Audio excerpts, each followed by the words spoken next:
Class 10th का chapter number 15 शुरू करने वाले हैं, जिसका नाम है प्रोबेबिलिटी।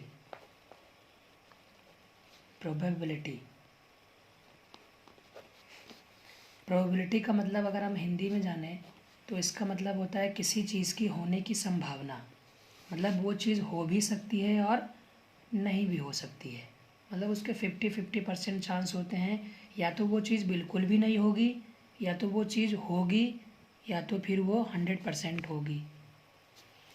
तो प्रोबेबिलिटी को बेसिकली हम P से डिनोट करते हैं, और ये जो हम E लिख रहे हैं ये इवेंट है, मतलब किस चीज़ की हम प्रोबेबिलिटी निकाल रहे हैं, दैट इज़ कॉल्ड E। और प्रोबेबिलिटी का हमारा फॉर्मूला होता है number of outcomes number of favourable outcomes upon total number of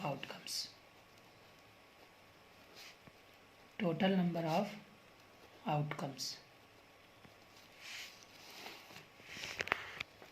अगर किसी भी इवेंट की प्रोबेबिलिटी 1 है तो मतलब 100% वो प्रोबेबिलिटी होगी। बेसिकली हम बोल सकते हैं जैसे कि right plus wrong equal to 1। मतलब अगर प्रोबेबिलिटी 1 है तो 100% वो प्रोबेबिलिटी है। और एक चीज़ याद रखना कि जो हमारी प्रोबेबिलिटी होती है वो कभी भी 0 नहीं होती है। तो it will never be negative.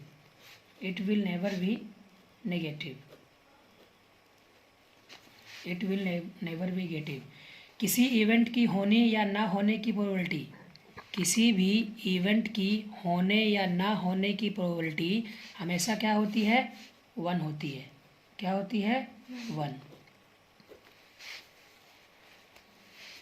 ये था हमारा इंट्रोडक्शन प्रोबेबिलिटी का। बहुत ही इजी चैप्टर है, क्लास 10th का लास्ट चैप्टर और सबसे इजी चैप्टर है।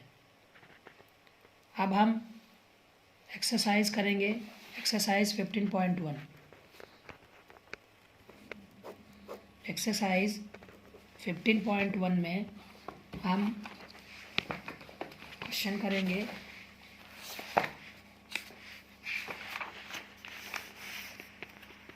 फर्स्ट क्वेश्चन हमारा है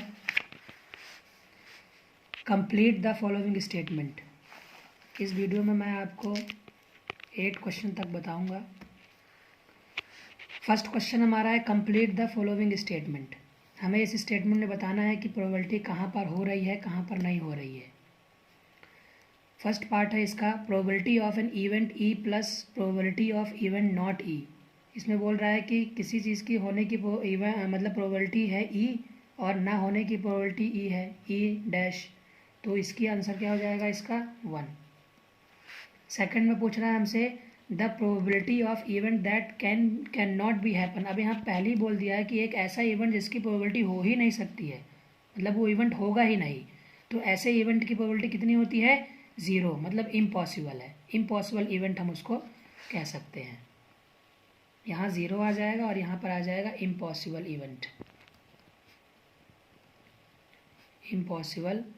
event. Next, the probability of an event that is certain to be happen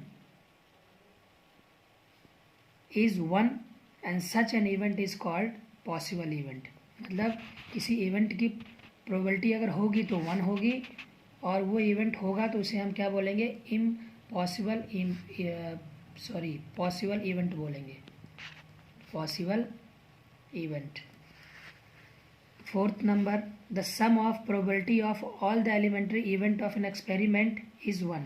किसी भी एलिमेंट्री इवेंट, जितने भी एलिमेंट्री इवेंट होते हैं, सभी एलिमेंट्री की जो प्रोबेबिलिटी होती है वो हमेशा 1 होनी चाहिए, उसका सम करके। जितने भी इवेंट हुए हैं उनका सबका सम करके हमेशा 1 आना चाहिए। The probability of, fifth part, the probability of an event is greater than और equal to 0 and less than equal to 1।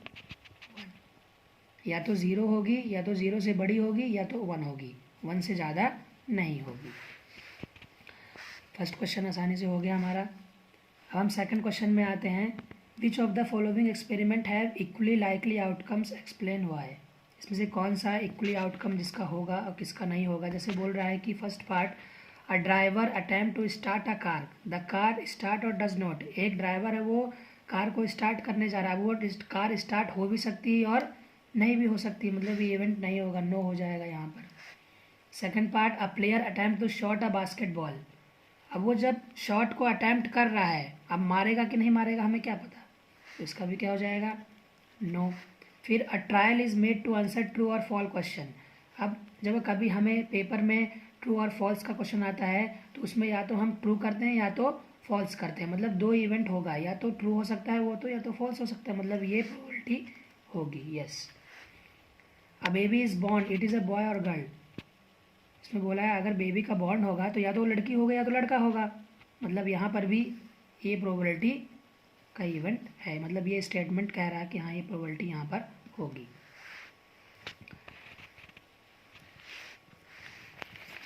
इसके बाद क्वेश्चन नंबर 4 में आते हैं हम लोग। क्वेश्चन नंबर 4 हमारा बोल रहा है which of the following can not be the probability of an event. इसमें से कौन सी इवेंट की प्रोबेबिलिटी नहीं है। तो मैंने आपको वीडियो के स्टार्टिंग में ही बताया था कि प्रोबेबिलिटी कभी भी नेगेटिव नहीं होती है, मतलब इसका आंसर हो जाएगा -1.5। क्वेश्चन नंबर 5 अब मैं आपको करके दिखाऊंगा। क्वेश्चन नंबर 5 कह रहा है कि इफ़ प्रोबेबिलिटी इवेंट, किसी इवेंट की प्रोबेबिलिटी हमें दी हुई है। क्वेश्चन नंबर 5, किसी इवेंट की प्रोबेबिलिटी हमें दी हुई है 0.05। हम इसको कैसे करेंगे, solution P equal to 0.05 P 1 minus P। तो हमारे पास आएगा 1 माइनस, हमें हमारे पास इस प्रोबेबिलिटी की इवेंट की प्रोबेबिलिटी दे रखी है कितनी, 0.05। इसको जब हम माइनस करेंगे तो हमारे पास आंसर आ जाएगा 0.95। अब माइनस करना तो आप लोग सभी को आता है, ये क्वेश्चन भी आसानी से हो गया। नेक्स्ट क्वेश्चन हमारा आता है 6। क्वेश्चन क्या कह रहा है, a bag contain lemon flavour candies only. एक बैग है उसमें लेमन फ्लेवर कैंडीज़ है। Malini take out only candy without looking into bag. अब मालिनी नाम की एक लड़की है, वो बैग को बिना देखे उससे कैंडी निकाल रही है। तो what is the probability that she take out. तो हमें निकालनी है एन ऑरेंज फ्लेवर कैंडी और लेमन फ्लेवर कैंडी, मतलब ऑरेंज फ्लेवर निकालने की प्रोबेबिलिटी और लेमन फ्लेवर कैंडी निकालने की प्रोबेबिलिटी हमें निकालनी है। तो हमारे पास एक ये बैग है, इस बैग में हमारे पास कैंडीज डली हुई है। जब हम इस बैग को बिना देखे इसमें हाथ डाल के निकालते हैं तो हमें क्या पता कौन सा कैंडी निकलेगा। तो अगर हम बात करते हैं फर्स्ट का, एन ऑरेंज फ्लेवर कैंडी। अब इस बैग में बात हुई थी कि इस बैग में सिर्फ लेमन कैंडी है, ऑरेंज की तो बात ही नहीं है, ऑरेंज तो है ही नहीं, तो ऑरेंज की प्रोबेबिलिटी क्या हो जाएगी, 0 हो जाएगी। मतलब इसको हम लिख देंगे इम्पॉसिबल इवेंट, इम्पॉसिबल इवेंट, और इसकी प्रोबेबिलिटी क्या हो जाएगी, 0। इसके सेकंड पार्ट में आते हैं, अ लेमन फ्लेवर कैंडी की प्रोबेबिलिटी बोल रहा है, तो लेमन फ्लेवर कैंडी की प्रोबेबिलिटी कितनी हो जाएगी, 1 हो जाएगी, मतलब पॉसिबल इवेंट। और यहाँ पर 6 क्वेश्चन भी आसानी से हो गया। इसके बाद हम आते हैं क्वेश्चन नंबर 7 पे। क्वेश्चन नंबर 7 कह रहा है कि it is a given that a group of 3 student the probability of 2 student not having the same birthday. 3 बच्चों का ग्रुप है, उसमें से 2 बच्चों की जो प्रोबेबिलिटी है सेम बर्थडे की नहीं आ रही, बाकी what is the probability that the 2 student have the same birthday. तो कितने 2 बच्चों की कितनी प्रोबेबिलिटी होगी उनकी बर्थडे सेम डेट पे आएगा।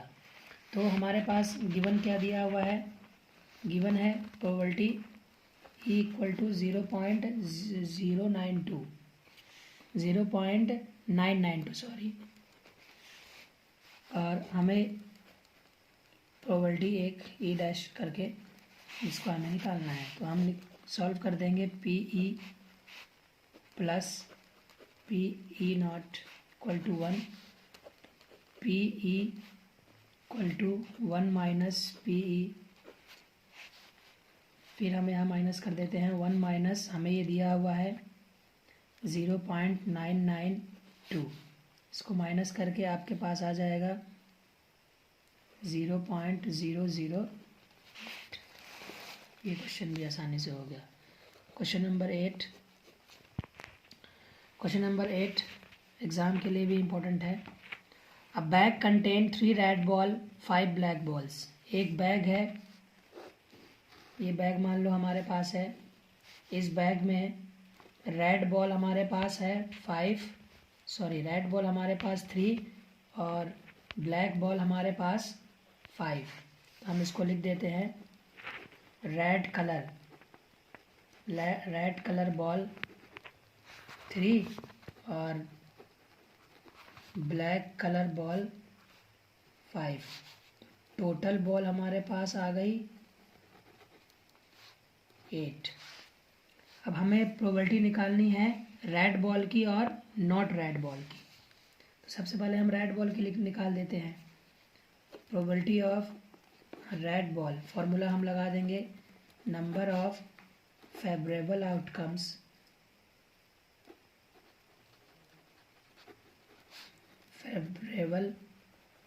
Outcomes upon total number of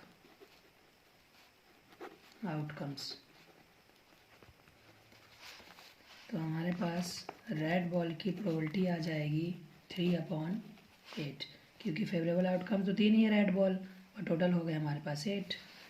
second part में हमें, ये हमारा फर्स्ट पार्ट था, सेकंड पार्ट में हम बोला not red, probability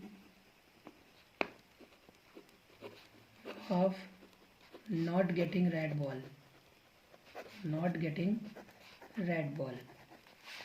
red ball ना आने की प्रोबेबिलिटी हमें निकालनी है। तो PR 1 माइनस PR हमारे पास आ जाएगा 1 माइनस 3/8। इसको हम एलसीएम लेके सॉल्व कर देते हैं। यहीं पर एलसीएम हमारे पास आ जाएगा 8, फिर 8 माइनस 3, तो हमारे पास आ जाएगा 5/8। ये आपका आंसर। अगले क्वेश्चन हम अपने नेक्स्ट वीडियो पे करेंगे।